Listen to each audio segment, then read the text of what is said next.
most hotels, room keys are a thing of the past. You're more likely these days to be given a key card.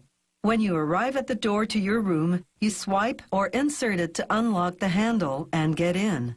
Because the room number doesn't appear on the card, this system is far more secure than door locks with a keyhole.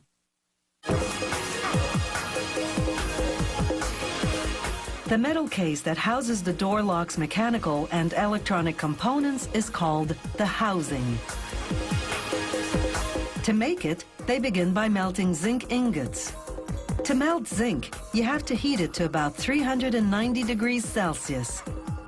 Die casting machinery then injects the molten zinc into molds.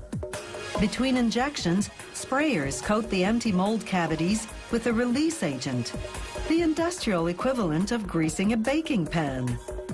A built-in cooling system hardens the metal, then a trimming die cuts off the excess zinc around each piece and in the openings.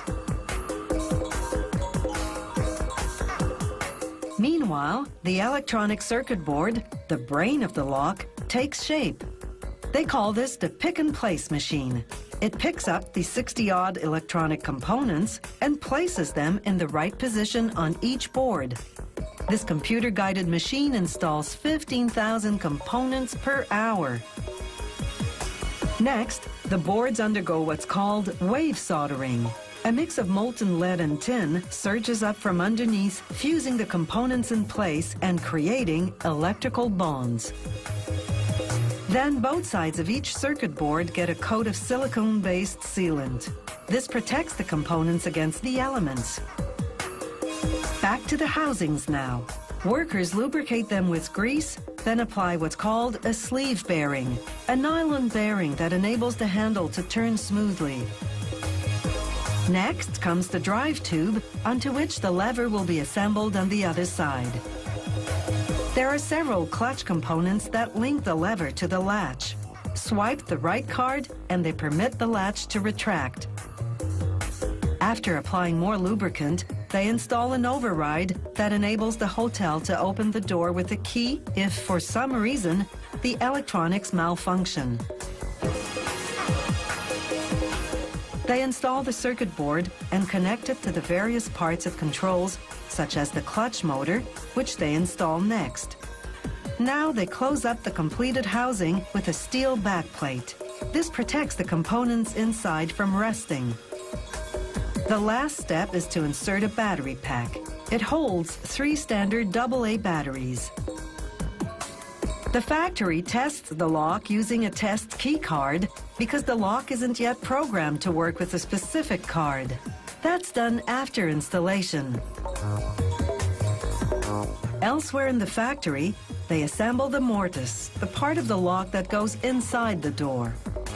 When you lock up, the mortise's bolt comes out of the door edge and fits into the hole of a receiving piece called the strike plate in the door frame.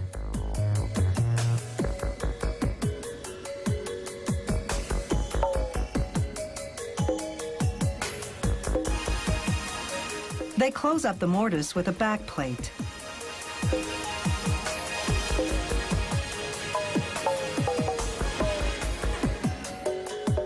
This demonstration shows how they install the mortise in the door.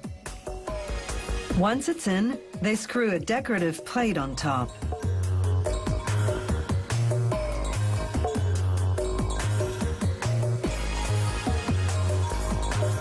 This is what the finished electronic door lock looks like. Key cards have instructions on one side, a magnetic data stripe on the other. They use a generic card to test every lock that comes off the production line. In the quality control lab, they subject every new design to several rigorous tests. They open and close 1 million times. They subject the lever, latch, and lock to repeated impacts.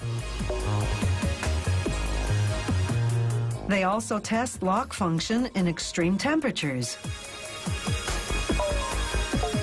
These electronic door locks come in several metal finishes plated over the zinc, and even in a painted finish that simulates wood.